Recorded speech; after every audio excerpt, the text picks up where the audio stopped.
Dasturga asosan suv keladi deyishgan edi, ammo Sho'r qishlog'ida hanuz paqir bilan hayot kechmoqda. Bu Dang'ara tumanidagi Uymovut mahallasi.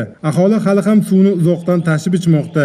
Muammoni hal qilish uchun 2023-yilda prezident qaroriga asosan katta loyiha amalga oshirildi. Yangi suv tarmog'i tortildi, quduq qazildi, lekin natijasi ichishga yaroqsiz suv chiqdi. Bitta quduq yo'landi, 4,5 kilometr tarmoq tortildi. Tarmoqlar tortildi, juda sifatli qilib tortildi. O'sha ishlar yaxshi amalga oshdi. Suv ham chiqarildi, lekin o'sha suvimizni o'ta sho'r issiq chiqdi-da. Iste'mol uchun yaroqli suvda o'sha qattiqlik darajasi 3-4 bo'lishi kerak ekan. Qattiqlik darajasi o'sha mutaxassisga burganda 14 chiqqan. Umuman ichishga yaroqsiz.